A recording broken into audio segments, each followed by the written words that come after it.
welcome everyone to the historic courthouse, and I would like to call the Simpson County Fiscal Court to order for this joint meeting of the city and county.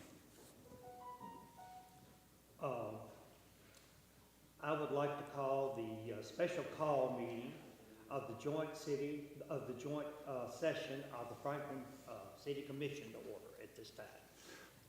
If y'all would, bow with me for a word of prayer, and after that, Mayor Dixon will lead us in the pledge to the flag. Heavenly Father, we just come before you today to thank you and praise you for the things that you've done and given us and the way that you bless us day to day, Father. Lord, we just ask you to lead and guide us during this time as we meet to discuss the business of the people of Franklin and Simpson County. That Lord, you would give us clear minds and clear understanding, and that the things that are done in this place today will be the things that are pleasing in your sight. And Lord, most of all, we thank you for your son Jesus and the free pardon of sin offered through him. And we ask all this in his precious name. Amen. Let us stand. I pledge allegiance to the flag of the United States of America and to the republic for which it stands, one nation, under God, indivisible, with liberty and justice for all.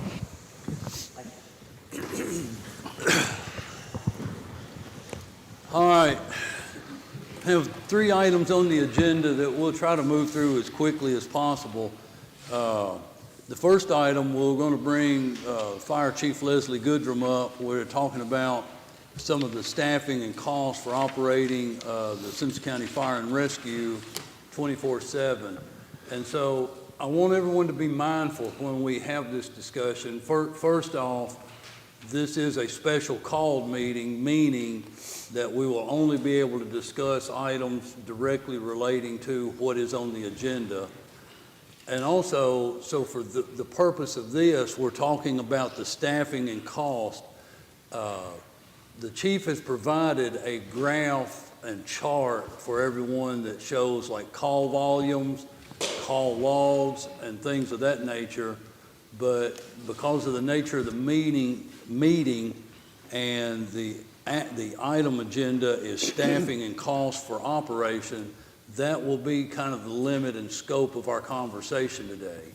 So if the city would like to have the chief over at a regular meeting to discuss the graph and charts and calls, we could do that. But the purpose of today's meeting is just for the fire chief to kind of, I would say, enlighten us, inform us of what staffing and cost would look like if we were to be able to operate the fire department 24/7. Chief Goodrum, if you want to come to the microphone, we'll let you make your presentation. All right. By the way, the chief and I were in a hair contest, and I was vowing to win it, but my wife vetoed my hair growth, and so by default, the chief wins. I didn't even place. All right. Well, first of all, I want to thank these bodies for the opportunity just to come and open up some dialogue about the possibility of us establishing a full-time fire department with folks around on duty around the clock. So I guess first thing I want to do is just say a couple of things to maybe help, you said enlighten, but maybe just to help educate the public a little bit. I think everybody here in this room knows what I'm about to say, but there's a lot of folks that we encounter on a daily basis that just probably have never really thought about the fire department until they need us, and then they realize that, hey, there's nobody there, that we're coming from home or whatever the case is. So, again, for the benefit of the folks that may be watching, the Franklin-Simpson Fire Rescue, we function as an entity under the county government. So we are a line item on the county's the budget. Okay, so we are organized with we have 5 full-time employees that we are there during the daytime, 8 to 4, Monday to Friday. So that we do have full-time employees, but again, they are there just during the day. Years ago, there was a great need because we were really suffering during the daytime responses because most of the volunteers work day shift jobs. So, I mean, again, I'm going back, probably 20 years now where, folks, something happened during the day and, they just weren't there, maybe 1-2 people. Again, the governing bodies got together and said, hey, we need to have some full-time employees just to help cover that gap because that was the biggest gap at that time. So 5 full-time employees, and we have roughly 18 volunteers on our roster right now. Our volunteer folks, they do a good job. They're not always available. And ISO recognizes that, and again, that's part of the rating. ISO, we get 1/3 of a credit for a volunteer fireman. So, meaning you have to have 3 volunteers to equate to 1 full-time employee. And they do that just as that they recognize that because you're a volunteer, you probably do not have, you're not going to have the time that a full-time employee has. So, we operate, again, and Monday to Friday, 8 to 4 is when our full-time folks are there. We do offer, a few years ago, we started a Saturday program where we stipend an employee and we fill it with our volunteer staffing, so people just sign up for it. There's nothing required. We don't, we don't force overtime upon the full-time employees. It is a stipend program that is an optional. That has worked well on and off. There are times when it does not work well, and there are times when it works really well. During the fall, things typically slow down. In the winter, we don't really have any trouble, keeping it staffed. During the, spring, summer, it does become a little bit of a challenge as, volunteers are active with their family. They're out at the parks and, kid sports and all that consumes a whole lot of their time as well. So we do have that ability, but again, it's trying to get folks involved in that program. So as part of all this discussion, I was asked to put together some numbers, my assessment on what it would cost to operate a full-time fire department. So I really put a lot of thought into that. And, based upon our current need, again, we could honestly, it depends on what you want it to look like. We could really blow this thing up and, but I understand, we don't have unlimited resources, right? We got to pay for this thing, and that's going to be a challenge, and there's no big secret about that. So what I have proposed is 5 full-time, or 5 firefighters on shift at any given time, okay? And they would work a 24, 48-hour shift, which is largely what most fire departments do. Not all, but the majority of them work. So you're on shift for a full 24 hours, and then you're off shift for 48 hours, okay? So I would need 3 sets of employees, so 5, 5, and 5 in order to make that cycle happen, okay? So there's 15 firefighters. And then the 2, Nelson and I, your chief and your deputy chief, we would remain as admin daytime, 8 to 4, Monday to Friday. It's not going to work well. Me and him can't be on a shift. We have to have continuity, so we can, talk with all employees. If we're on a shift, then, you're not going to see your employees, and the admin stuff's going to suffer. So we're not even entertaining that. But the 5 full-time employees, again, so 5 firefighters around the clock, so 5, 10, and 15, and then Nelson and I would be 17 employees total. Now, we would continue, again, our work shift 8 to 4, Monday to Friday, all right? So I'm not going to go into the great details on I'm not going to break down the cost of each individual firefighter. I do have that data available. I think you have it, and if you don't, I do have a hard copy of it, and I will be happy to share it with each one of you on those numbers. But I suspect for today's conversation, we're all interested in the bottom line, right? So on the very bottom line of the total of what we would need to make this program happen, is, sorry, one page here. Roughly, we're going to be in the 1.1 million additional dollars, okay? So on this sheet that I have, you will see the total burden is 1.3 million, okay? So what that is that was to operate the program, but realize 5 of these employees are already existing. So, and Nelson's eyes weren't, our salaries are not into this. This was just the additional 5.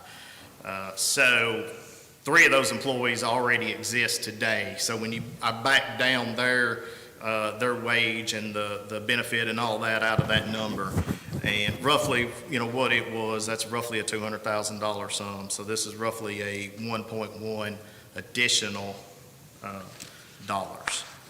Now, I say additional because we still have the existing line item budget that I mentioned a while ago that we're under the county, okay? So today I operate under, it's right at $1 million. It is $1,003,000 is what the current budget is. So if you folks probably may or may not know this, but that budget number jumped quite a bit this fiscal year, because I went to the court and asked them to supply us with a line item for vehicle purchases on an annual reoccurring expense so that we could better budget for the future. In the past, we have just had to say, hey, we're going to need a fire truck. And then, we would come and ask for it for a year or two. Of course, that's got to work into their budget as well. We get turned down. Well, then every third or fourth year, we would get a $400,000 surplus, or, a $400,000 grant for that truck. So I just asked to take that money and spread it out so that I could do a little bit better, budgeting on that. So again, that raised that number up considerably, because we were, a few years ago, we were operating basically on a $600,000 budget, $1 budget. But then, like I said, 2 or 3 years later, we may have $1.1 million budget. And I was just trying to get things leveled out. So we're right at $1 million right now, currently, okay? So again, and I've described what that service provides today. So the 1.1 million would put additional dollars. Now, these are reoccurring expenses, okay? So this is from, it's here on out, right? With that, there is collateral effect, okay? So in order to do that, we have to house these firefighters, okay? So we have to look at our building and our structure. I don't have room for 5 beds where we currently are. All right, so our station, when it was built, roughly 98, still 2 volunteer departments essentially that built it.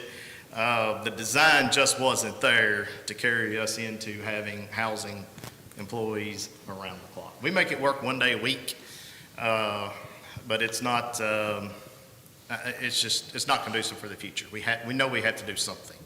So that there is going to be some capital expenditures that are associated with that.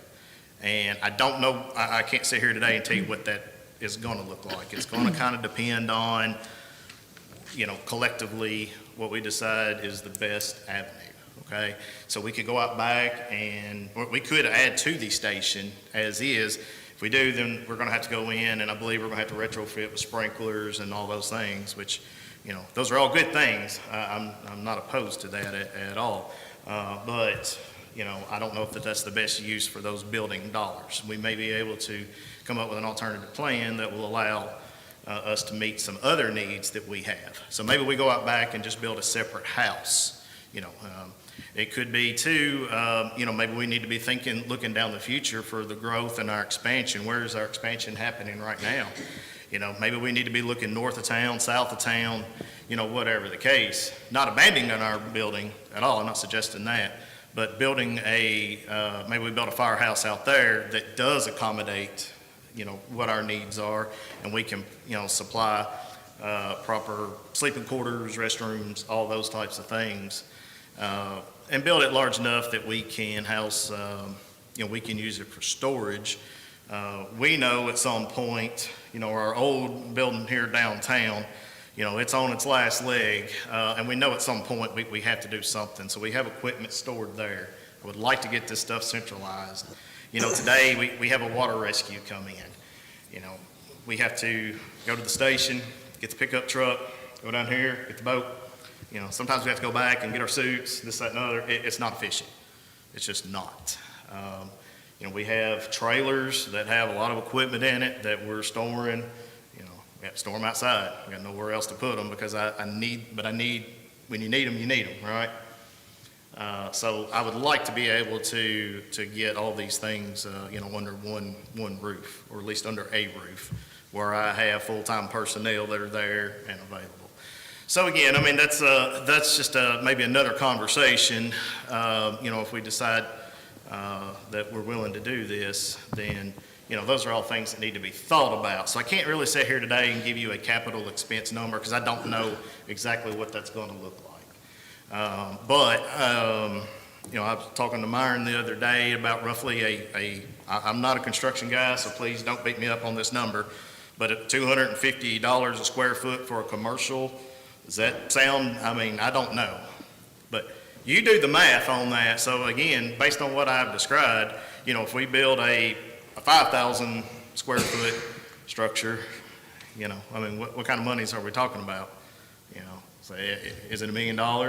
Do we build a house for 500,000? I don't know, but I do know that we're kind of at a crossroads in our community here. We have explosive growth. And some of it, in my opinion, is just unmitigated, and we need to.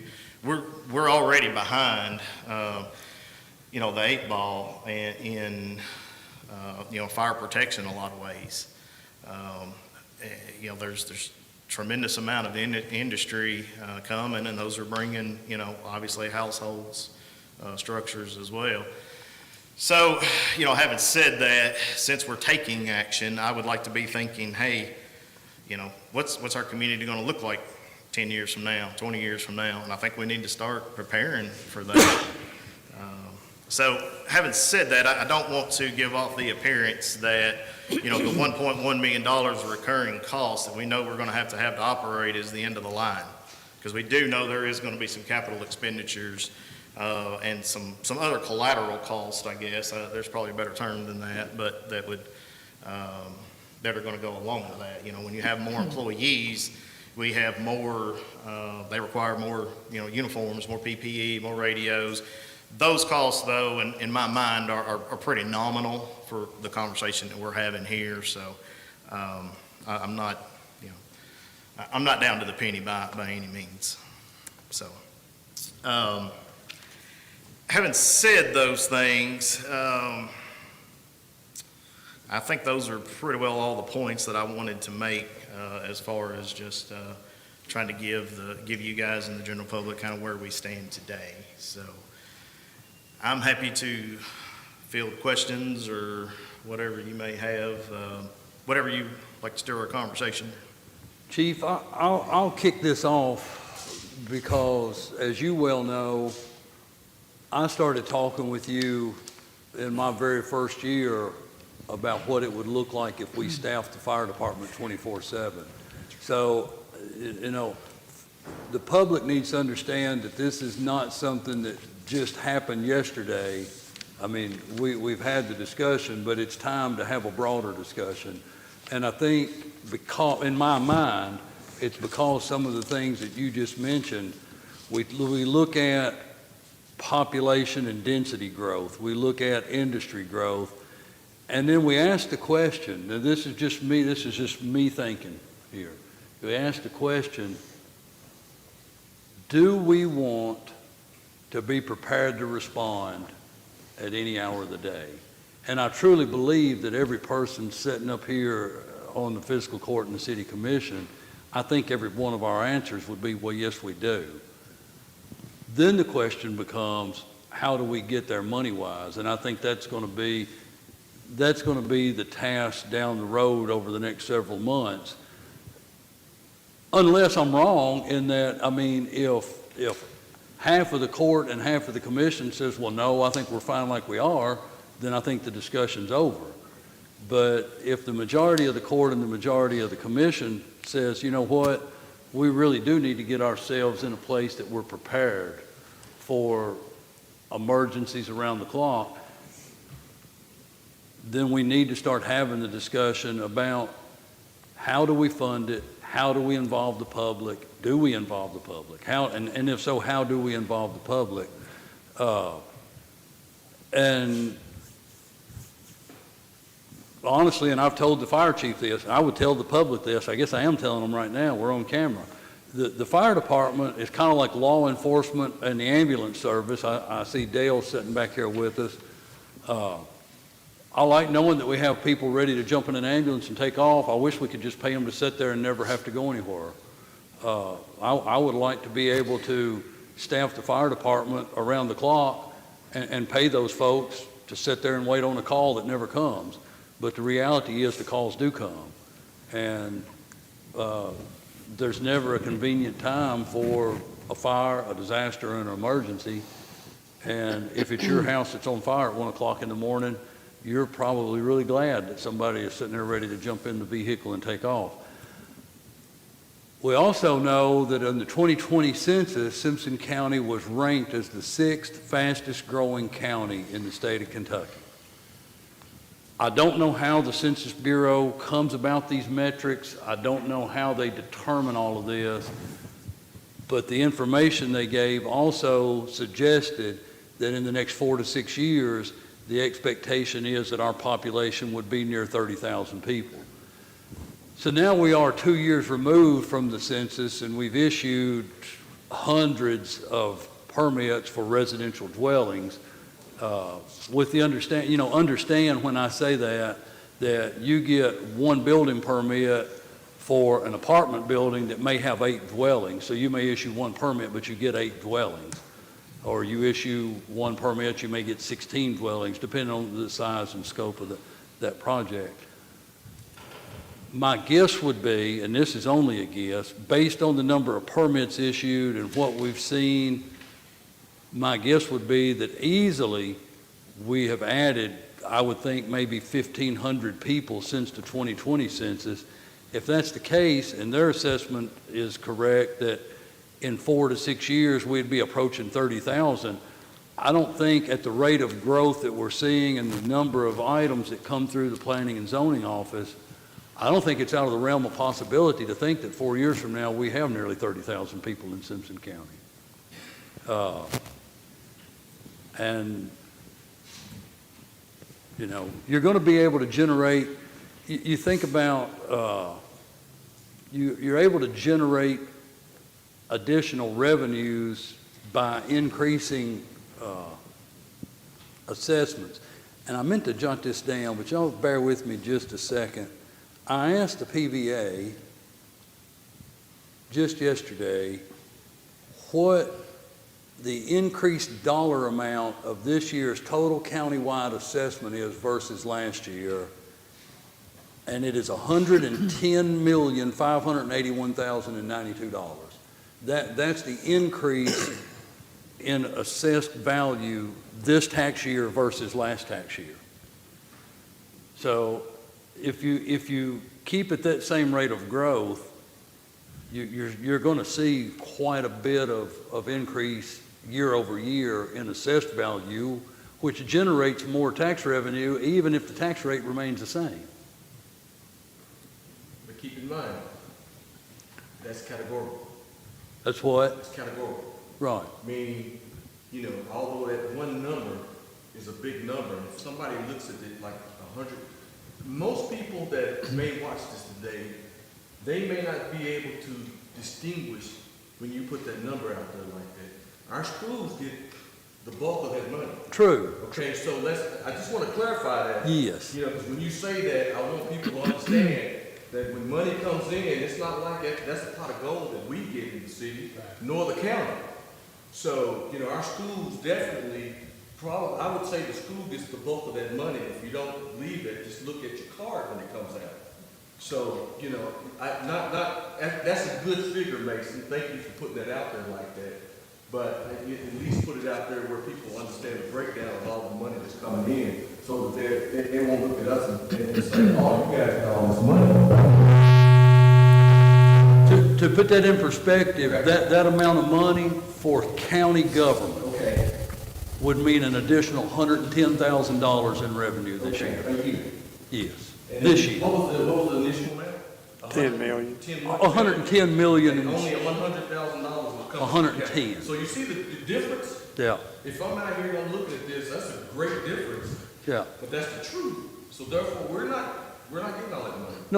No, I didn't say we were getting an extra 110 million. That's just the difference in the assessed I want to values. make sure that people that hear this Yeah. know how that breakdown is, and they understand that, because it makes it look like we're, you know, we're.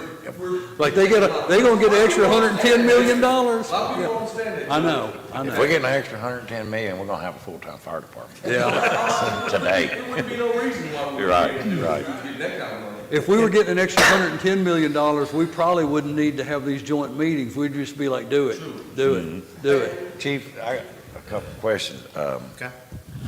Right now, we're 50-50 on equipment with the city, is that correct? Well, I can answer that question, maybe easier than the chief, because I got Nicole to run this. The current appropriations to the fire department are $989,672 for the current fiscal year. If you pull out the $120,000 that we plugged into this fiscal year budget to be on what the chief was talking about, our recurring money to cover fire trucks and so on down the road, leaves $869,672. And of that $869, the city contribution is $308,842. So Right over 50%. 35.5%. And so I want everyone that's sitting here today to understand this, city and magistrates. I'm not here today to talk about this for some kind of let's get an equal split, let's see who we're on the call. I'm not here to talk about any of that, because what we have to understand on county government side is that we receive county taxes from every resident in this county, even those that live inside the city limits, and we do have some obligation to those residents. So I'm not here to talk about I was just wanting to clarify. right how it works out, but I think where you're going, Marty, is right. On the capital expenditures, it typically is a 50-50 split, but then when you break down the operational day-to-day, that split is less than the 35.5, but the total, if you total it all up in this current fiscal year, it's like 35.5. I'm not personally worried about the splits. I'm worried more about, can we get to the place that we can fund this? The reason I was asking that on this additional 1.1 million is that kind of the way we're looking at it. Well, it would all be operational So, yes, expense. and I failed to mention that, this $1.1 million, again, this is personnel operational Right. cost. Yeah. That is all that number is. So, and I think maybe to answer your question about equipment being 50-50 or whatnot.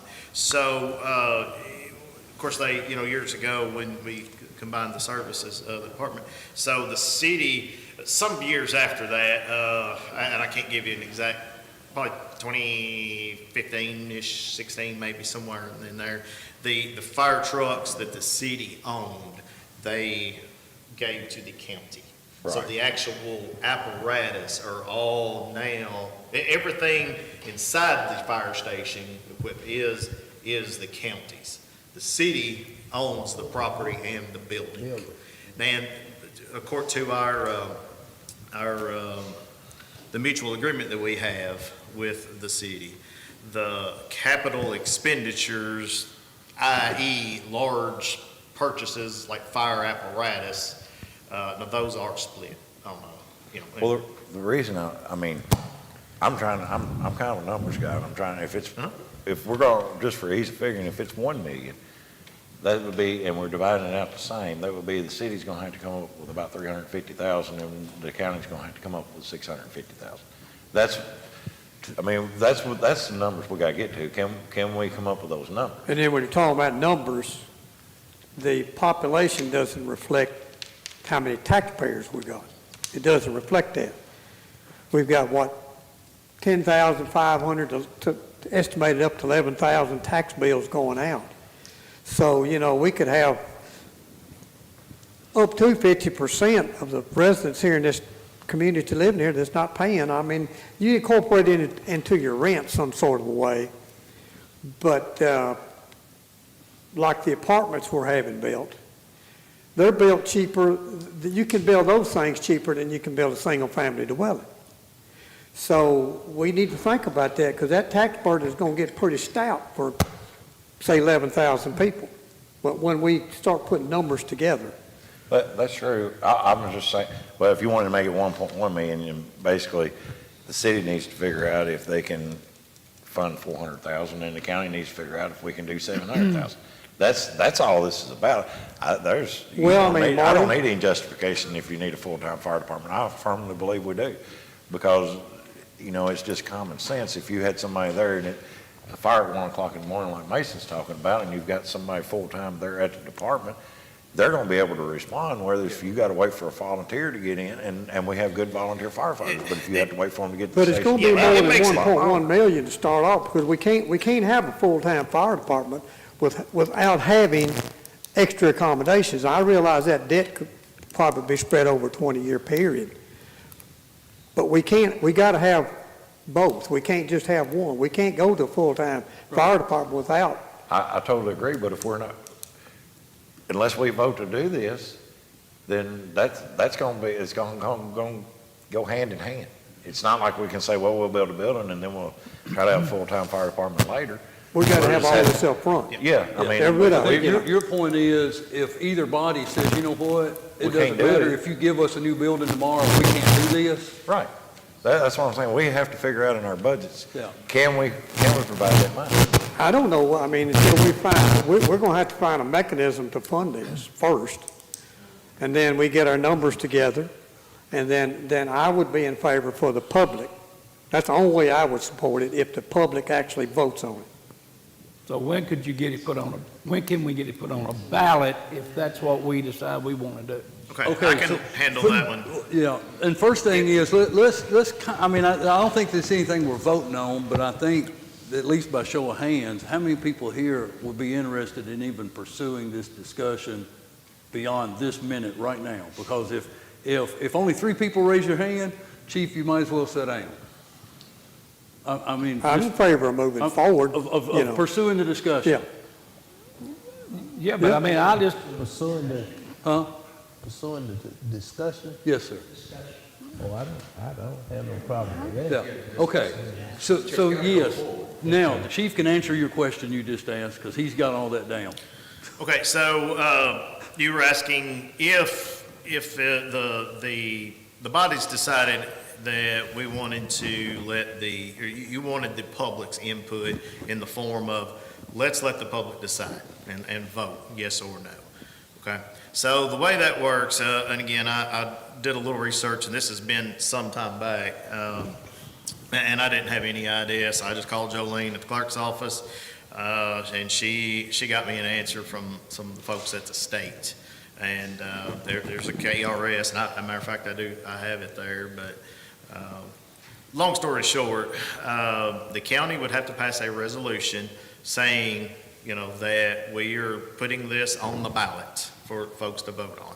So in that conversation, you have to decide, it just reads something like, are you in favor of, we're wanting to come up with this tax or whatever it is. And again, the funding mechanism, I'm less concerned with. That's y'all's job, okay? And I've said that, and again, I don't know what's the most palatable. I mean, with your constituents and what's your personal opinions. We all have our own opinions, and that's great. But long story short, let's just for this example, for clarification, let's just say we decided that we're going to put it on tax bill. Okay, we're going to do a $100 flat tax. It's not quite going to be enough. Maybe it'll be 110 or 100. We came up with a rough number, $110, let's say, on your tax bill. With that, it should generate, based on the roughly $10,500 tax bills, and I apologize, I forgot that number, but whatever that number was, it's going to generate this much money. With that, we are going to hire these employees, and, that's what it is. And then you just simply, it's yes or no. I'm in favor of paying $100 more on my tax bill, or I ain't. But that doesn't represent the structure, No. correct? That's No. it. We're talking about just, Or the real amount, because you're already paying, Yeah, Almost $1 million. And I said that from the very beginning. exactly. Please. I know, No, okay, so please let me be very, very clear when I say this, okay? This number that the 1.1 million, that is additional. right. Additional. I'm not, the money that we operate of already exists. I mean, it's there today.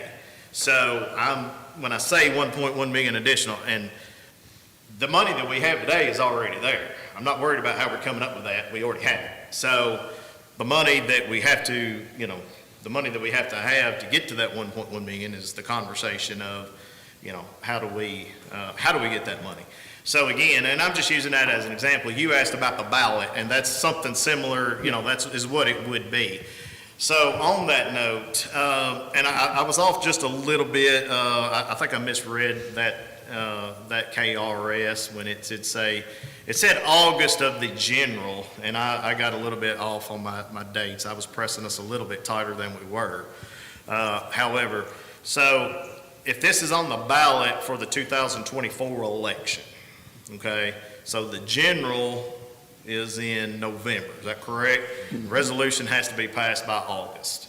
Because again, I assume at that point, I don't know this, I assume it probably goes to Department of Local Government or whomever, somebody I'm sure somewhere has to bless it, but I don't know those Do things. you know the answer to Y'all that, are- Counselor?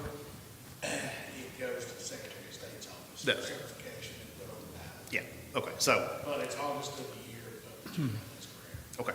So, now I didn't realize this until today, that apparently the governor's election is in '23. It's an odd year. I did not realize, I thought it was on the same as the '24. No, it's So- 23. Okay, so we looked that up. So in theory, we're back to where I started on saying, hey, we needed to have this back by August of '23 to get it on the '24 election. Well, actually, if we can come to an agreement and said, hey, this is, if we're voting on it, then that we have to have all those details worked out so that it can be very clear on the ballot for what people are voting on. And, again, the court would have to pass a resolution, and that has to be done by sometime in August. So here we are in October. I mean, we're what, 10 months out? That seems like a long time, but we got a lot of ground cover. So, we are somewhat on a time crunch. Now, having said all those things, understand, if I walked out of here today and this body voted and said, hey, here's just $1 million, run with it this afternoon, we still have to have time. There's a lot of things that have to take place. Number one, mentioned we do have to have a structure, and, getting a building built in a year, that might be a big ask right now, with supply chain issues and lining up contractors and all those things. So, again, that puts us out more if we're just that much further away from actually being able to, quote unquote, put a product on the field. We just have all those things. We have to have a hiring process. These folks have to have what's called a CPAP card. It's a new state law that requires them that, and that is a 10-week process just to get a card, just so that you can apply for a job as a firefighter. So we're that. Then we have training. And I'll get to in just a second. The training, we have to get our firefighters trained. We have 1 year to get them a 400-hour. So that's kind of you hear of fire academies and whatnot. Basically, it's 10 weeks of 40 hours. So there's another 10 weeks. So there's 20 weeks there, and then you've got another, you figure 6 weeks of filtering through, applications and those types of things to even have a hiring process. So there's a lot that has to be done on the back end of this thing, but those conversations aren't even worth having until we, obviously talk about the elephant in the room and figure out if we can finance this thing. Yes, ma'am. I've just got a question. I know when we talk about the police department, we have a figure that's given to us based on our population as to how many policemen we should have. Okay. Okay. Is there a figure that could be looked at as far as the population of Simpson County? How many full-time fire department personnel we need, and have we looked at other communities our size to see what size fire departments they have Sure. in comparison? Yeah, so those are all very good and valid questions. So there are some statistical data, and again, I apologize because I've not dug through those individually because it's somewhat irrelevant to what our community looks like. So there are data that says if you are a class 1 city, or if you are a class 2 city, you are a class 3, it says ye shall provide. Not this is optional, this is what you are going to do, okay? But there are data that says, based on the populations, and generally these are like 100,000 more. So again, I've not really studied a lot on that because we're not 100,000 people, right? County, again, those are city stuff, okay? Because we are an entity of the county, then county, it's different. There may very well be things out there. There is again, everything I've seen has been city. It's like rural class city. If you are a rural class city, if you are this. So there very well may be something that says, this is kind of what it ought to look like. But to me, it's really a conversation of, what is your individual need, of our community. And we do have unique challenges. I mean, our department, being a combination department, and we cover, we've got 36 square miles, and a lot of that is rural farmland ground where we deal with field fires and, all those types of things. A lot of communities, especially these communities we're describing with 100,000 people, they don't have that. They just don't have that. It's not in their area. But we also do have now the growing challenges of more people, more, industry. I-65 is a challenge. We run a lot of the rescue, calls over there. And I mean, we get very little benefit out of that. I mean, as far as there's not the tax base per se. And I guess you have people getting off and spending a little money here, might get gas or whatnot, but, we do a lot out there. So back to your question of other communities. So Russellville, for example, they have full-time employees. They run on a combination as well. However, they do run 24-hour shifts over there. The difference is that's Russellville proper, okay? So, they're able to do that if they have a big event. Of course, they have their volunteers, but they also have mutual aid. There's, 9, 10 volunteer departments plus Logan Aluminum that sends folks out. Logan Aluminum has probably the best the most well-equipped fire department in Logan County, but they send folks out.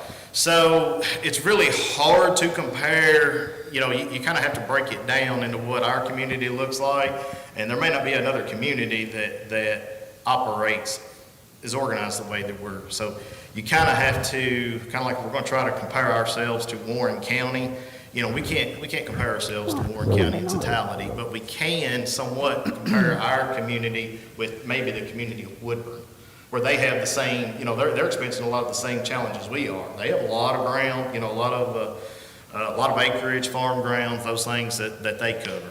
But now they've also got South Warren, and you've seen what that has done to that population. And they're having these same conversations about trying to get full-time, folks.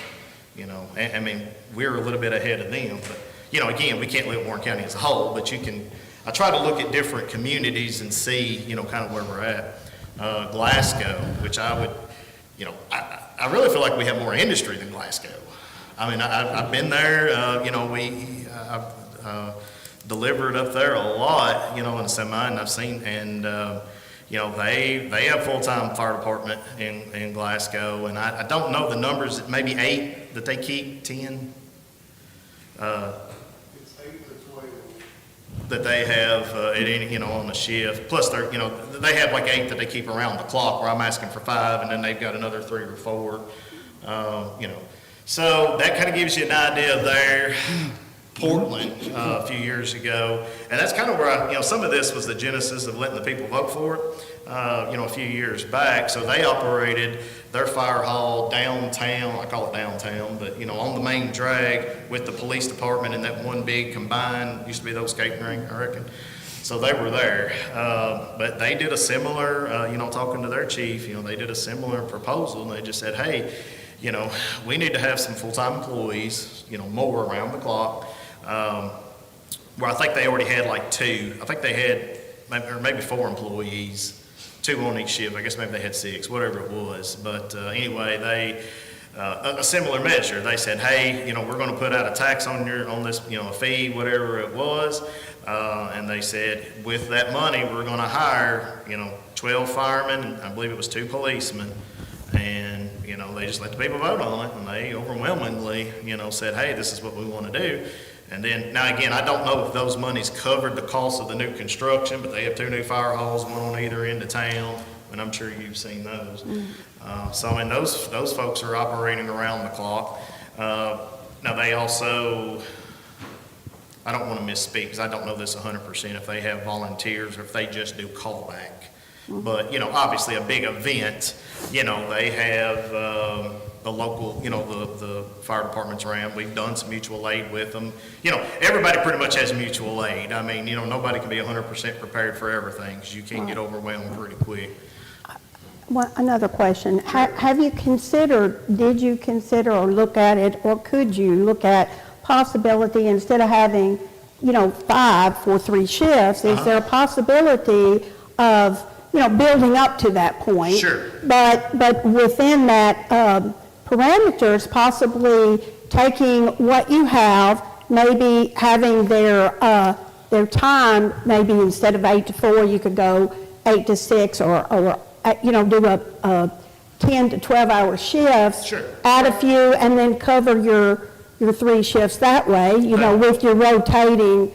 And then eventually, as we, get our population growth, then, and the money with what, Mason's talking about, the value of the new property coming in, we might be able to come up with that extra money. Yeah. I'm just looking at different opportunities for both of the city and the county to be able to come up with this money to provide this, and I was just thinking of possibly Absolutely. different Okay. ways. So on that, let me start at the back first. The working in shifts of, maybe a 12-hour shift, those kinds of things, those require more employees, okay? Yeah, I know So by doing more employee, obviously, then they have employee benefit of, hazard duty retirement, the insurance, and then all those type of things, okay?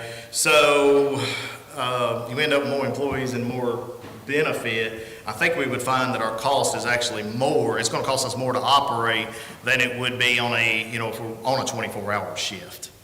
Do you understand? So if I have 3 employees working 8-hour shifts, and I have to pay the benefit, the wage may work out the same, but the benefit is going to greatly add, and I feel like those expenses are going to outweigh just having 1 employee there 24 hours, if that makes sense to you.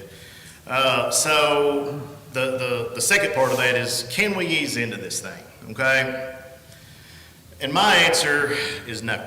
And the reason being is, number one, and I think we can all agree, I mean, it is an employee safety issue, okay? So what you're essentially asking me to do is to send folks out there that are not fully equipped to handle that situation, okay? If let's say we just a number, let's say 3 people, okay? We're gonna put 3 people on a fire engine, and we're gonna send them out there to do that job, all right?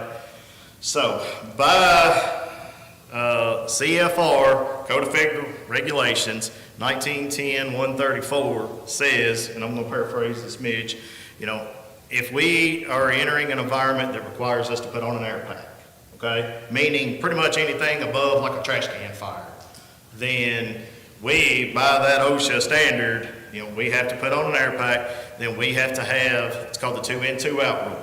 If I've got 2 people inside in that environment, I gotta have 2 people outside. In case things go bad, they gotta go get them, okay? So, I am not willing to send my folks out there and violate that. I would, and this is gonna sound horrible, I would rather just continue operating under the circumstances that we are and let the chips fall where they may than to place an individual, you know, in that scenario. Because what's gonna happen is, it's tough. And I've done it because maybe I've showed up first in command.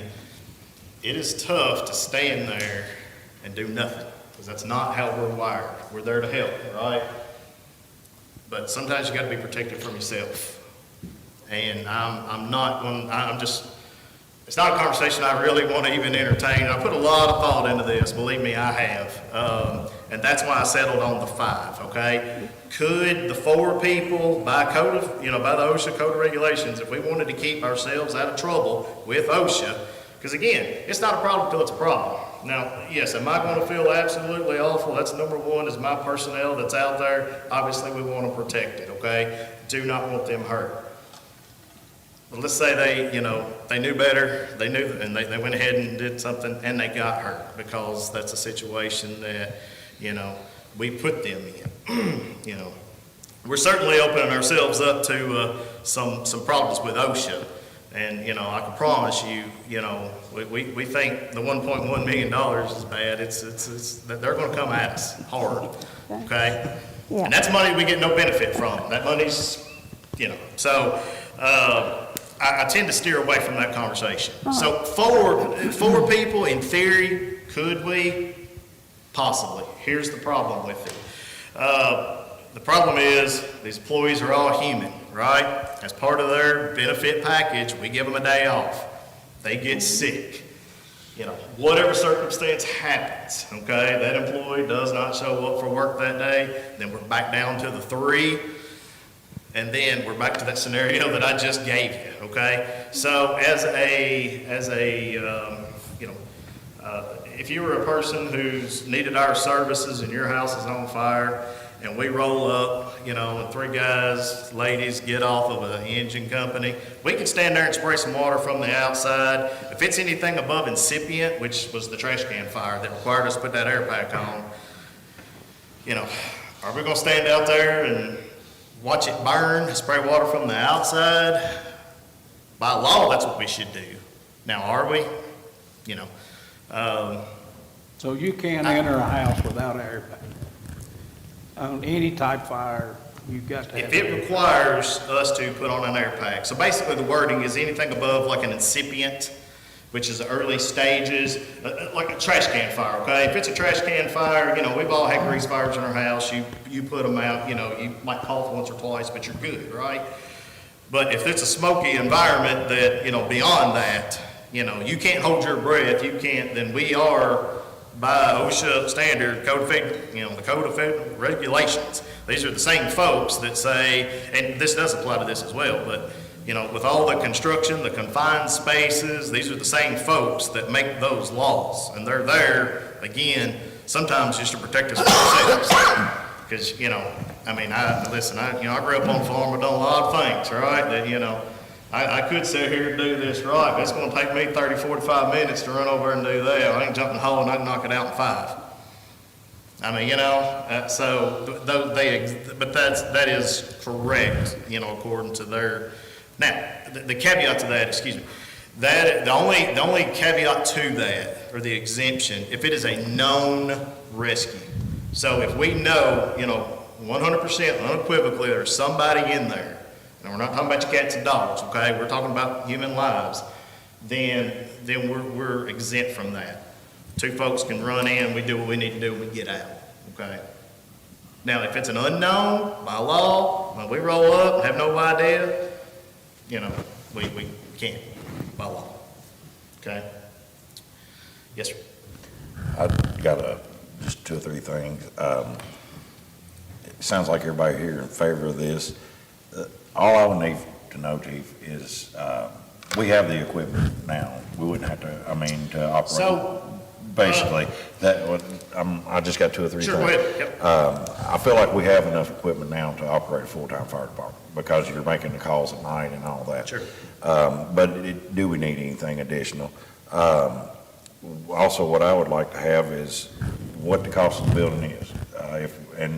And look at it both ways, expanding what we have now or building a new building. I'd just like to know those costs.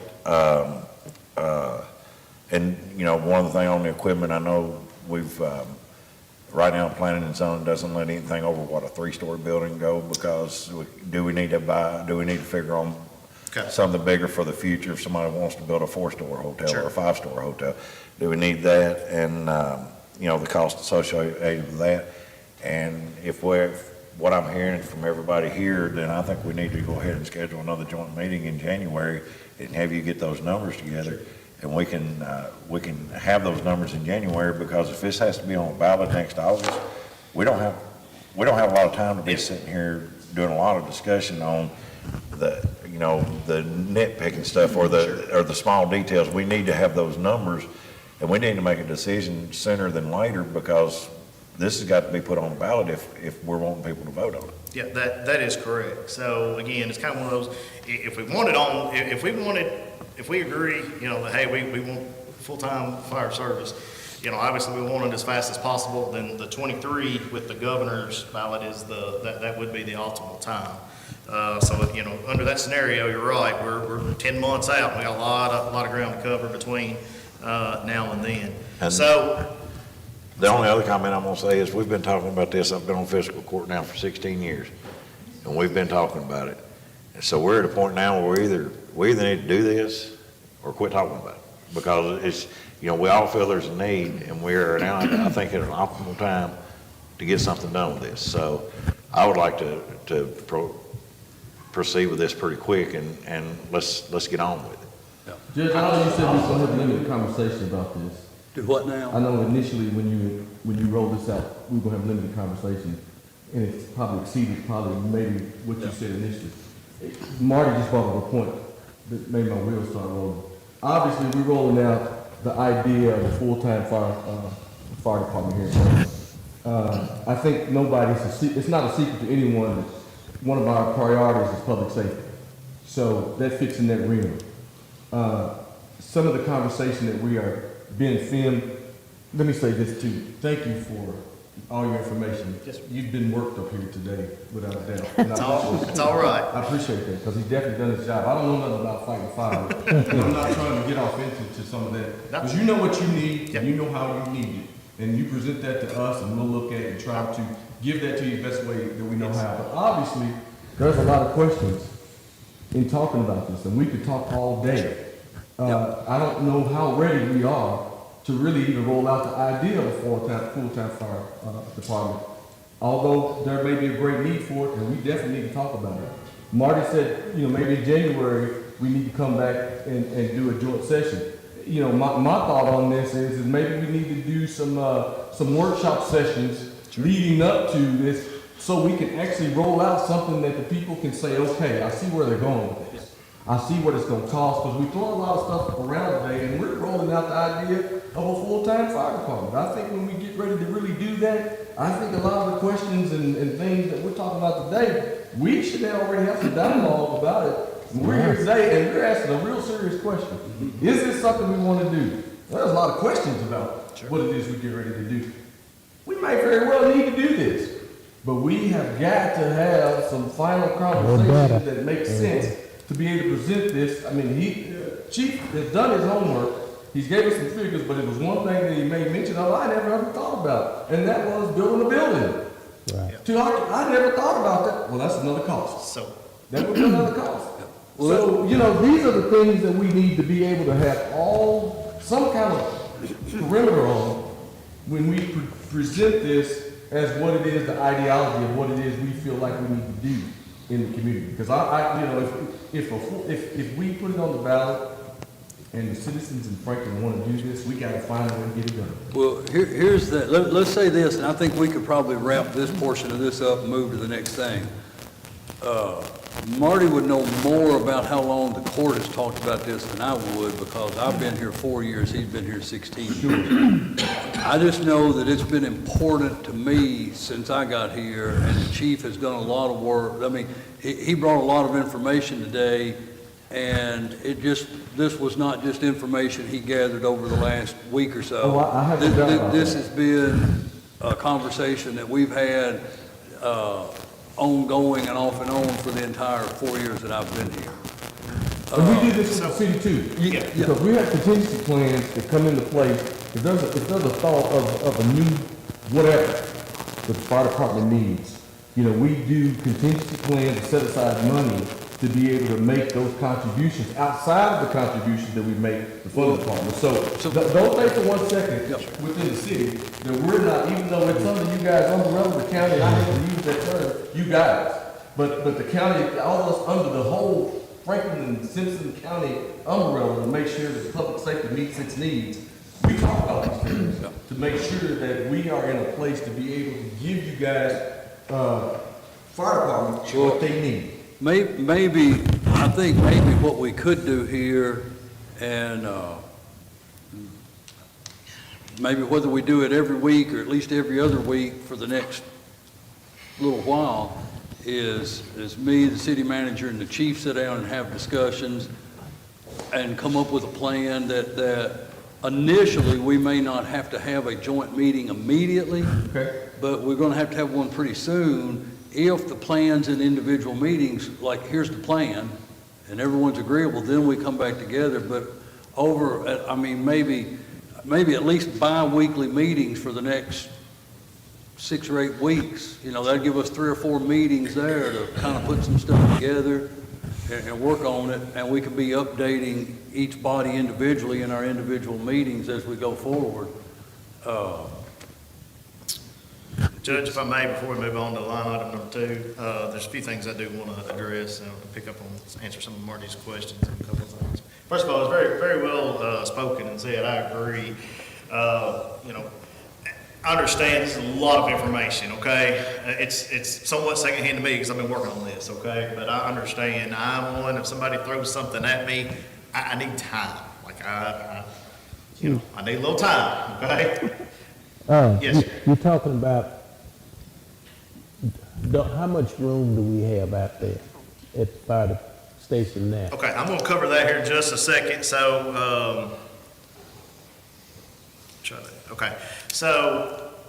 again, you know, I'm throwing a lot out there at it. You know, if you have questions, you know, whatever. I mean, obviously, city manager, the judge, or whoever you want to relay those, you can call me directly. You know, whatever. I agree. It's going to take a lot of effort to have open conversations. And again, that's you know, I'm just proud that we're here today to have a conversation about it. So thank you for your time on all that. So Marty, you mentioned the equipment. How we're equipped today, okay? This endeavor is not necessarily going to require us to have to purchase any new equipment. Our plan all along is not really changing. The one that I presented to court, I mean, you know, that's a lot of the equipment is overhead. Do I need it every single day? Nope. You know, but when I need it, I gotta have it, you know, and that is an issue. So a lot of that stuff is overhead. So we're not necessarily going to have to go buy a new ladder truck specifically because we're operating around the clock now. The ladder truck is another conversation that I do need to address when I have everybody's attention. So you asked about a new building or the room. So the building that we're in now, again, like I said earlier, it never was designed or equipped to have. But is it room to add to that building? Okay, That's so what I'm asking. all right, so the structure that itself, okay, if we add to it, just butt a wall, you know, knock out a wall and keep going, I believe we're going to end up having to go back and retrofit with sprinklers and the whole thing because we will have exceeded our size. You know, now, again, the building code may have changed a little bit. It's possible, okay, but I don't think so.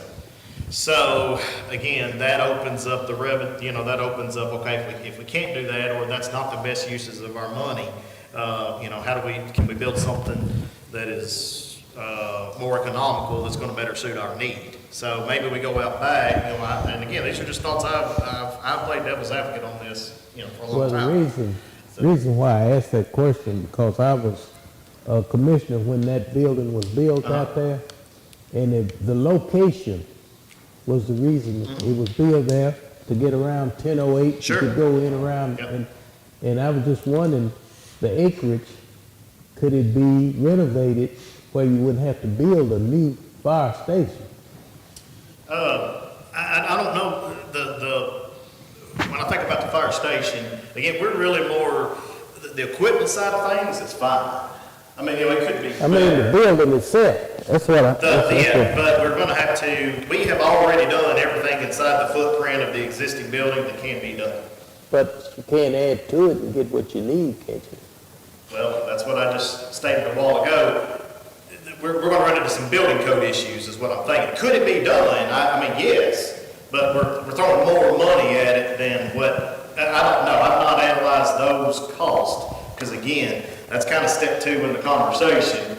I'm trying to clear hurdle number 1. Now, those are all great questions, and I'll be happy to work on those if I can, get, that's not really my expertise, but, we got some contractors on, When you put it on the ballot, Well, so again, that goes back to, what Commissioner Stewart said. Some of those things gotta be worked out in the conversation and figure out which way is the best avenue.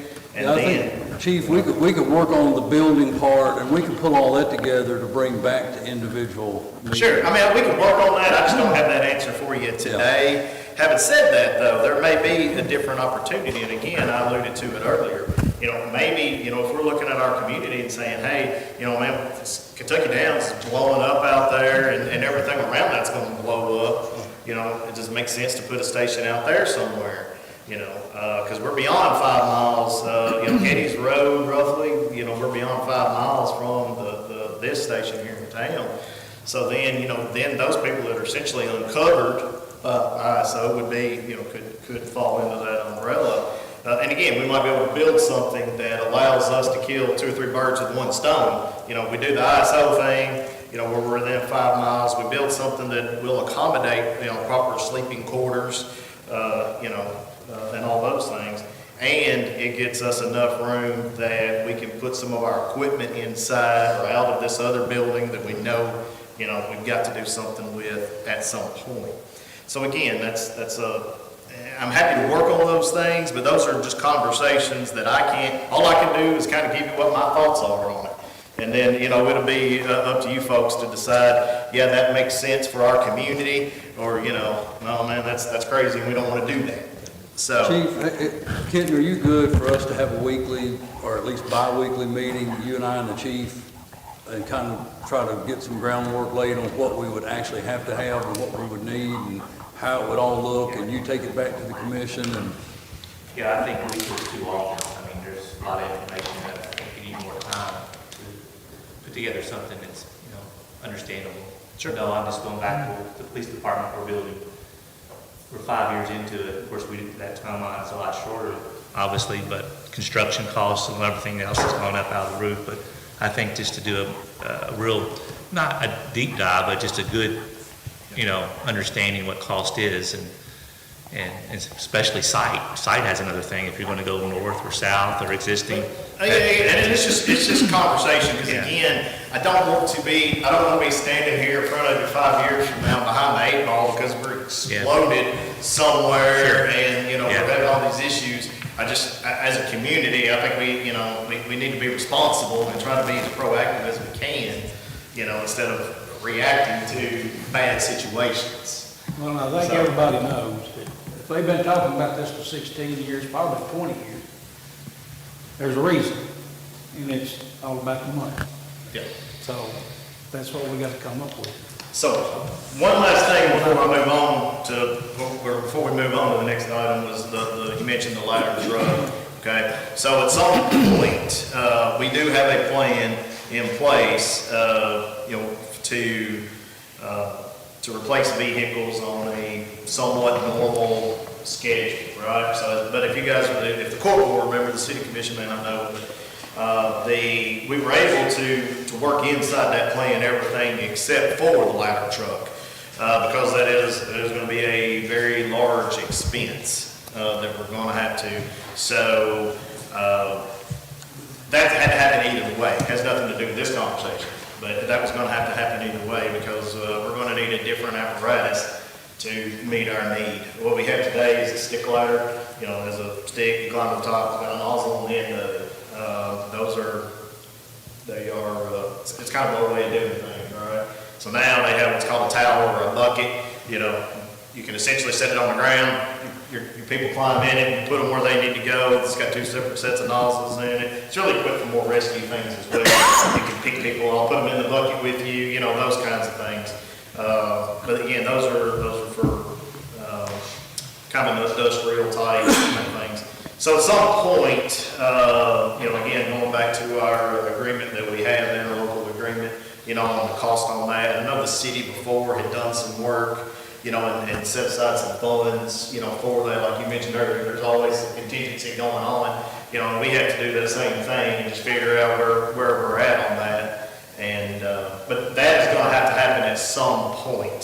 So the truck that we're in, you know, it's a 98 model. It's not that it's terribly hurt other than routine cost on, I mean, you know, you can't even take that truck to the shop price of $10,000. I mean, it's getting ridiculous. But, so again, we got to have that thing funded, and if we order it, we're 2 years out on ladder trucks, you know. So, again, it's just, there's challenges everywhere, we're all aware of them, but, you know, if we don't have some kind of meaningful conversation about it, we're not going to get anywhere on that either.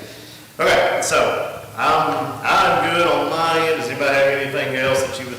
Yeah, we probably need to move to the next item. Only other comment I'm gonna say is, Scott, you're right, this has been talked about a long time. Gets talked about a whole lot about every 4 years. And that's the reason I said, let's schedule a meeting, let's get this information together and schedule a meeting in January. So in 4 years from now, we're not sitting up here talking about, boy, we really need to have full-time fire department. If we're gonna do it, it's time to put some action to it. All right, so in that same vein, and we can't take this much time on this one, Chief. I'll do my best. Okay. I apologize. In the interim, is a brief discussion here about how can we bridge the gap. And so it would be some discussion about the volunteer firefighter stipend, especially as it brings to, as it goes with the call-outs and the weekend shift that you talked about a minute ago. Obviously, we up the call-out stipend effective this new fiscal year, and then we have a 24-hour Saturday shift, but that's when you only staff that if you have enough volunteers to agree to do it the same weekend, correct? Yeah, so it is, you know, it's there. Obviously, you know, we try to get people to fill in that shift so we can at least have 4 people there. But we're still having, you know, even then, you know, we have 4 people, they can at least get there and start making a difference. But we still have other people if it is what's considered an all-call event, like a structure where I mentioned, you know, so the 4 does at least give us our 2 out, 2 in, 2 out. Yeah. You know, but again, outside of that conversation, you know, And the point being, if you only have 3 people volunteer for a Saturday, we don't even run that. No, we still do it, because we have volunteer, you know, again, it's not a perfect system, but it's something, because, you know, can 3 people handle a car fire? Sure, and, you know, and there's less restrictions. And they're typically there from 7 a.m. Saturday morning to 7 a.m. Yes, we Sunday run a morning. 7A, you know, the 7A on that. And so that stipend, I'm not trying to cut you off there, I'm really not. You go ahead, I get long-winded, I apologize. Because we give Lisa 15 minutes and we've cut her down to 5 already now. This is a situation where these firefighters on the weekend stipend that do 24-hour shifts, they get a $240 stipend. That's $240 whether they go on a call or whether they don't. And even if they go on a call, they don't get the additional call-out stipend like a volunteer firefighter would get if they go out on a call this afternoon or this evening at some point. And so the question would be, and I'm not saying we need an answer here today, and this may be something we need to go back individually and have a deeper conversation in a court meeting and a commission meeting, is do we want to try to implement in the interim, maybe we look at doing a weekend stipend for a Sunday also. So you would have people that could volunteer for Saturday morning to Sunday morning and volunteer for Sunday morning to Monday morning, and you kind of keep your weekends covered in the interim. And the other issue is adding more volunteers. The Chief and I talked about this the other day. Adding more volunteers may not necessarily be the answer to the solution, because as you said, we've got 18, and let's say, and I'm not suggesting this, so if you're listening on the camera or you're in here hearing today, I'm not suggesting this, but let's say we said, okay, we're going to do call out at $100 a call out, and then we get 30 people come and say, I want to be a volunteer firefighter. Well, here's the thing. If they never show up to a run, we still have to buy $3,000 or $4,000 worth of turnout gear for them, and you don't want to suit up, you know, a bunch of additional people that may or may never show up. So we need to work on utilizing the ones we have and figure out how to do that. And so, yeah, there's a couple of different models, and you know how people choose to run their volunteer departments, and it's right. I mean, there are some that literally, you know, anybody that walks in the door, and you know, they'll put 60 people on. And then, but again, you know, we have the challenges of, you know, we're buying one set of turnout. That's a coat and pants, it's $3,000. Okay, $400 boots. You know, the radios now. I mean, we're having a terrible time with that because the Motorola, we're having to, you know, hang up on getting them delivered. But I mean, we just paid what, like $8,000 or something for a Motorola radio to put on some guy's hip. I mean, so I'm careful just to say, you know, there has to be some level of, you know, hey, we got to have some kind of restrictions. I'm more about, hey, let's figure out a way to incentivize and take care of the folks that we do have. And again, a lot of the challenges, and I was having this conversation with somebody earlier today, and I apologize, I don't remember who it was. I think it was somebody here. But we were talking about, you know, of course, all the volunteers have full-time jobs. But, you know, I mean, even my full-time staff, you know, we've all got some kind of side gig, you know, a lot of mow yards, or, you know, I mean, you know, Nelson works, picks up a couple extra shifts here and there. You know, but even the full-time employees we have side gigs, right? Just to try to make, you know, ends meet. And, you know, when you take that with the volunteer and apply it, so they also, you know, have a job, and they probably have some kind of side gig. And then, you know, fire department volunteering is coming in, you know, way down at the bottom. So, you know, again, maybe is there a way that we can look to through some kind of incentive, and it may not necessarily be monetary. You know, there are some places that do tax breaks on property taxes and things. I mean, people all over the country have gotten creative just because this is it's a problem, you know, nationwide, nothing exclusive to. I guess my question is, how much is this going to increase your budget? Do I know? If we do the stipend on the weekend, it's not in your budget now, correct? No, I So don't how much do you think, how much would it increase your budget? I don't have that number. I didn't even, we did, I thought do the there math was, real quick, so if it was if you 240 and pay 4 times. $240 per person, Yeah.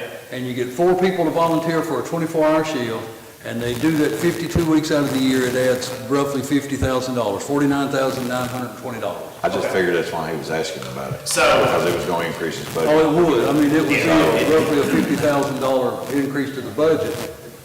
So I guess another question is, and since we really don't have much else to do, can we incorporate this conversation into our get-togethers? And I mean, not so that the city's bringing one thing back to the city and I'm bringing some, but so that we're both bringing the same thing back to the bodies of government and saying, okay, here's what we worked out, here's what the chief recommends, here's where we're at, here's what it costs, And then we could do, if we make any action, we could be pending the other body of government making the same action. The main thing is, in just my opinion, it's going to be a short-term plan and a long-term plan. Right. Sure. Short-term, how do we get to the How long-term? do we bridge the gap? And that's I think that's what we're talking about Sure. now. And that's a recommendation from you, Chief, is what's your best recommendation? And I agree, you want to take care of the people you got and make sure, and if some of the people that are not doing, you need to shell them off and get somebody else in. So that was, I think, the opinion. Yeah, I mean, and you're right. As a matter of fact, we, again, just briefly, like our radios that we're currently under, right? These things they've been outdated forever. I really like them and they really work, and I don't like change, I'm not trying to fix things, that ain't broken. However, we can't get them anymore. Like, we've been trying. So, it's a big deal. It's kind of like losing your cell phone and breaking it, we ain't going to getting another one. Okay, but we're kind of waiting. We're waiting on Motorola to get us some. But yeah, we did a recall just yesterday. It's like, hey, man, if I hadn't seen you in a while, we're because again, I've got 4 new recruits that we're fixing to cut loose. That's certainly going to help, and I've got to be able to outfit them. And again, some of it's just supply chain issues that we're facing, just like everybody else. So, but real quick, and then I will move on, I promise. So when we started the Saturday program to fund it, okay, I'm going to throw this out there. At that time, we had 6 positions full-time, all right? So, as a chief, we had 2 deputy chiefs at that time, okay? So the other deputy chief got hurt, had an accident, so he was off on medical, okay? So we couldn't really do a lot with the position. Couldn't do away with it because he, may come back. But so what we did was we took those funds and reallocated them. And what it worked out to was the $50,000. Well, that was just about what the salary was, just the pay. And we took that and funded the Saturday program, which I think was a great, great benefit, okay? Well, what it did free up was all of those benefit costs. The insurance, the hazard duty, all those things that we weren't paying in, that we did return back to the county's budget. And that was roughly $25,000. That was money that they funded years ago that we, said, hey, here it is back, because we're not using it. So if you thought about it this way, you could take those 25 that we, sent back, add 25, and there's your, there's your Sunday. So, all right, thank you so much. I know it's a lot of information. I apologize if I got long-winded, but I'm available. Please call me if you. All lines good to move to the final topic? Yes. All right, so Thank you all. thank you, Chief. Yes, thank you. Good presentation. Discussion and possible action on the joint funding of the FS Community Parks. Marty, here's another one that we talk about every 4 years. Yeah. Yeah. Well, here lately it's been talked about a lot. Yeah, everybody's, yeah. So, but Lisa, we do appreciate you being here with us. I know you're doing a good job at the park, and you want to share some things with us. Yes, and I will be brief, I promise. Okay, thank you. But yes, thank you all for having us here, and I appreciate the kind words. But I have to tell you, it's our staff that's doing a great job out there, getting things done, getting things cleaned up, taking care of some, just giving the park a little love. But what I'm here to talk about today, as you all know, we did the master plan, but we're not complete with it. We have completed step 1. And I think there's some confusion, maybe within the community, of what's coming next. But we completed the question and answer session where the public had their opportunity to comment, and they could do that either in person at the meeting we had at the Ag Building or online. And we have gotten the results of that. Now, again, this is for Jim Roberts Community Park because we already have a master plan for Lincoln Park. The REACH organization did that last year, so we're working with that plan as we do improvements at Lincoln, but we do already have a master plan for Lincoln Park. So this is for Jim Roberts Community Park. I did forward this, so I hope all of you all had a chance to look at it prior to the meeting. If not, I'll just hit some of the summary. This is not a short-term plan. Again, as you were talking about bridging the gap, some of these will be short-term goals, some will be long-term. 20-year plan, probably at the tops. So we finished the quantitative and the qualitative of the questions, and basically some of the numbers I wanted to give you is that 55% of our community that responded to this survey go to other communities to utilize their parks. And the top two reasons being is that those other communities have facilities that we don't have, or they have facilities that are in better condition than what we have. So those will be things that we'll be looking at as a board to see what we can improve. 93%, which they said they were really surprised at how high this number was, consider parks as important as other issues in the community, such as schools, hospitals, because this is a quality of life. This is where people improve their quality of life. And 94%, which he said was a very high number for a community, support efforts to improve our parks. Now, one of the questions on there was asking, what are you willing to pay to do this? And of that, 33% were willing to pay less than $15 a month.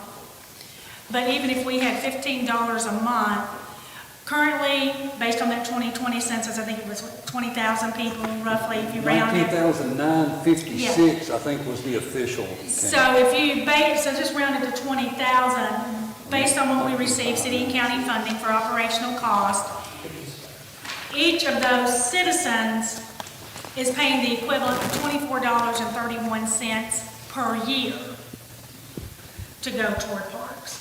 And so this states that they're willing to pay, 33% of them are willing to pay less than $15 a month. So that's just some numbers pulled from that. And, 33% willing to pay more, 49% less than 15. So what is going to take place next that we have this information, which if you didn't get a chance to read, the night of and the final results, they're all pretty similar, and the top 5 things were splash pad, community center, pool, walking trails, dog park. I think one of those flipped from the night of meetings to after the online surveys.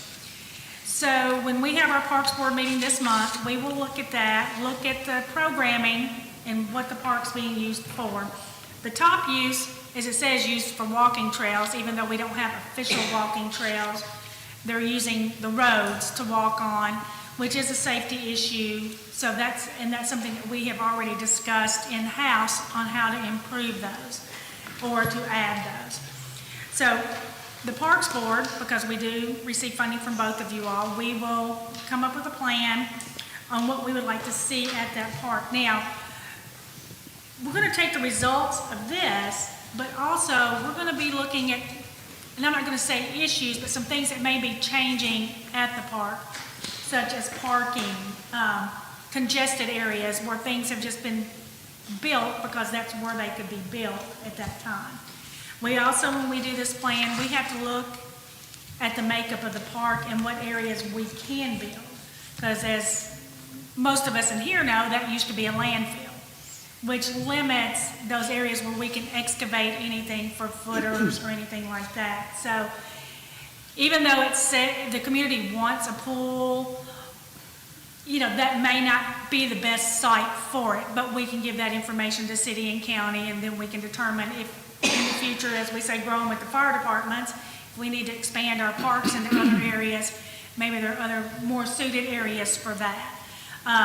Getting people to the park is also another concern safely, because we don't have sidewalks or greenways, but we have been talking to the city, and we haven't talked about it lately. It's just loose conversations, but what can we do to help get people to our parks safely and get kids and adults too? Because if you drive North Street, almost on any given day, a pretty day, you're going to find a child or an adult on a bicycle or walking on North Street, which is a hazard.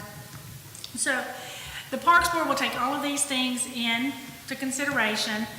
Then with Los Design, the company that's doing our master plan, they will take all that information and they're going to render a drawing for us of what we would like to see.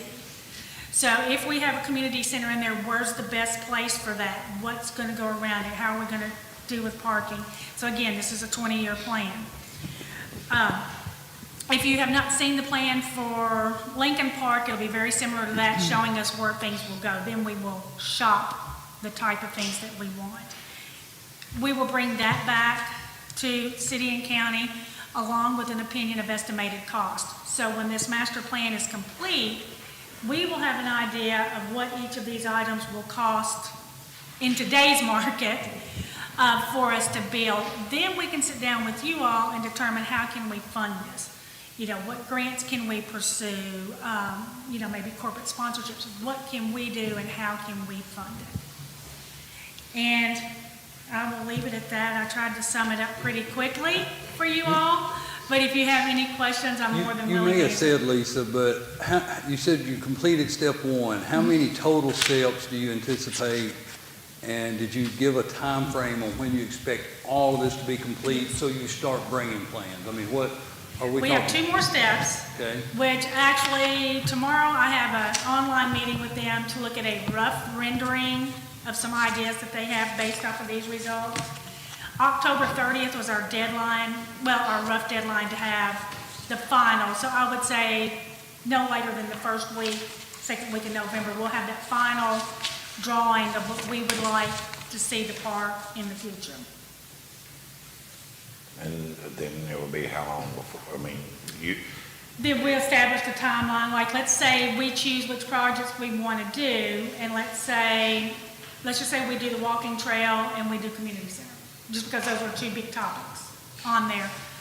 One, how are we going to fund that, and in what time frame do we want to complete that? Because, I mean, we know we're not going to complete it in a year, but what time frame do we want to complete that? And then how are we going to fund it? And I know you and I talked last week after the Human Rights Forum that the community center, that you won't know until you get it, but you anticipate roughly $5 million.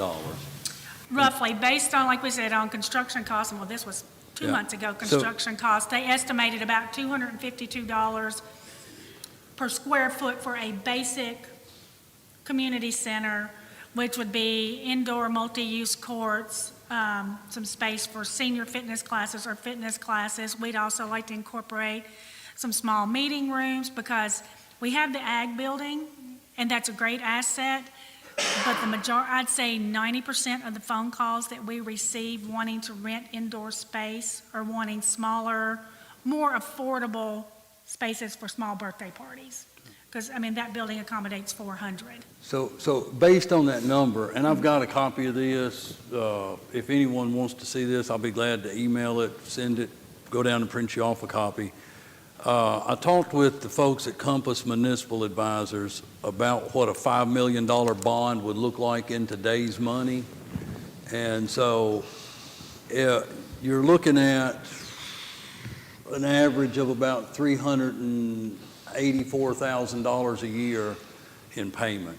So, and I've said this more than one time publicly, said it to the city manager in a private conversation, and said it way more than one time publicly. The city, y'all deserve a lot of credit, and really, I hate to say the word pat on the back because it sounds kind of demeaning, but you deserve some accolades for putting together the contract with Kentucky Downs. So if you take that money that's coming to the park over those 20 years and pull that out of that bond payment, and you split the remaining of it equally between the city and the county, you're talking about roughly $116,000 to $17,000 average each for a 20-year period on a bond payment if we've done a 20-year, $5 million bond. That's true, and then again, we also have to plan for these other things as well. So, yeah, for those capital improvements. Yeah. So we would want to keep that in mind too. You know, and even as we're doing grants. That's what you were doing with that $150,000. Yes, it is capital improvements, and that would be. If we pull that out for Yeah. that community center, then you have to come up with that somewhere else. Correct. Yeah. Well, you may not get to eat the whole cake at one time. You may have to eat it a slice at a time.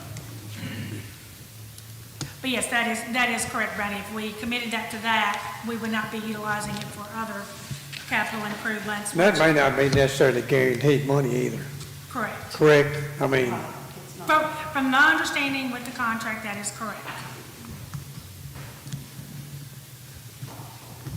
Do you want me to explain that? Yeah. Well, I think we've been over it several Yeah, we times. Their gross revenue has to fall to a certain level for them to be Yeah, able to opt out of it. In addition to that, I mean, the particular organizations that were agreed to in the initial discussion may or may not always be the organizations that will receive that money. That is going, they will look at that every year or two about how those organizations are using that and utilizing that donation. And if for any reason Kentucky Downs decides that they want another organization to get that money, they might say, well, instead of the Parks Department getting it this time, let's give it to the Boys and Girls Club. So therefore, we are not, Was it tied to the recipients of bingo revenue though? well, some I mean, extent, that's one, because the Boys and Girls Club wasn't participating in bingo. no, and Parks Department does not play bingo. They did though. We did. They We did. did. That used to be Yes. their primary source of revenue. But they didn't play there. But they had a great say-so Right. in where it's going. They also expressed to me that they wanted the most of it to go to parks. Right. And I guess my question would be, don't you think, and I mean, all we can do is think and try to process what's happening. But don't you think if the park was really doing some positive, really outstanding things and improving and making things better in our community, and the Downs was having this discussion and we said, hey, wait a minute, this is very, very important. We really want y'all to keep moving this direction. Don't you think they'd kind of listen to that? Yeah. Yeah. They were. Yeah, and I mean, so your other caveats are the gross revenue, which, I mean, we're gonna have to see an economic collapse for that gross revenue to fall. And then, you know, the five of you on that city commission could answer the question of how eager you are to pass a citywide smoking ban, because that would be the other reason they could quit. I mean, are y'all about to pass a citywide smoking ban? I'm just trying to lay out there, I mean, unless we really foul something up, this seems like pretty sure. What if they have a different owner? Would this roll over to the new owners? It would roll over to the new owners. Yeah. Lisa, I appreciate what you're doing. I knew when you took this position that you would do a great job, and you are. And I said this morning, and I read this is Kentucky Business Professional Women's League, and if it weren't for the women in our community doing the things that they do, we wouldn't accomplish near what you've accomplished, and that's true. I won't deny it. I'm just teasing. But yeah, we do thank you all for your support, because again, we couldn't do it without you all, and I don't just see you all at meetings, and that's a great thing, because I see you out, you ask questions, you see what's going on, and you're supportive of it, and we appreciate that, and thank you very much. Thank you. Thank you, Lisa. Mayor, it's all well? It's all well. All right, then I'll entertain a motion from the fiscal court to adjourn. By Marty, and seconded by Nate. All in favor, aye? Aye. All right. I will entertain a motion from the city to adjourn. Do I get a motion? So moved. I'll second. Second by Commissioner Bennett. All in favor, aye? Aye.